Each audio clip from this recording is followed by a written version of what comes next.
আজকে রাতে করব খিচুড়ি, আর সবজিটা আমি আলাদা করে করব না, খিচুড়ির মধ্যে দিয়ে দিয়েছি। আর করব আলু ভাজির সঙ্গে। বাচ্চাদেরকে একটু হরলিক্স দিয়ে দিচ্ছি, খুব তাড়াতাড়ি করে আজকে খাবারটা খাওয়ার আমাদের ইচ্ছে আছে, কারণ পরের দিন ভোরবেলা ওর বাবা ডিউটিতে যাবে, একদম ভোরে যাবে, তো সেজন্য রাতের খাবার দাবার খুব তাড়াতাড়ি করে করব, সেরকমটাই রুটিন থাকে। যদি পরের দিন এরকম ডিউটি থাকে তাহলে আমরা খুব মানে রাতে আমরা খুব তাড়াতাড়ি শুয়ে পড়ি, পরের দিন ভোরবেলা উঠতে হয়। তো এই আলুগুলি হচ্ছে বেবি পটেটো, আমরা বলতাম গোল আলু। তো সেইগুলি কী করতাম, আমরা ছোটো ছোটো করে কেটে খাইতাম, এখনও খাই, এখনও রান্না করি। আর তবে বাচ্চাদেরকে যদি বলি বেবি পটেটো এরকমভাবে করব, তো ওরা একটু খুশি হয় মনে হয়।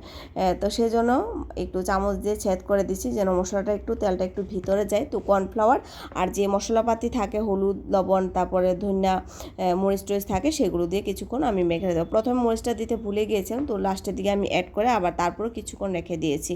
সেই জন্যই কিন্তু আমি ফোক দিয়ে আমি এগুলো একদম মাঝখান দিয়ে একটু একটু হোল্ড করেছি। খিচুড়িটা খুব শুকনা করতে হয়, কারণ ওর বাবা শুকনা খিচুড়িটাই পছন্দ করে, তো সেই জন্য শুকনা করে করি। যেভাবে পছন্দ করবে সেভাবেই করতে হবে। তো রাতের ডিনারটা আজকে গতদিন আমাদের খুব তাড়াতাড়ি হয়ে গেছিলো, আর আমারও ভীষণ ভালো লেগেছে সেই রুটিনটা ফলো করে।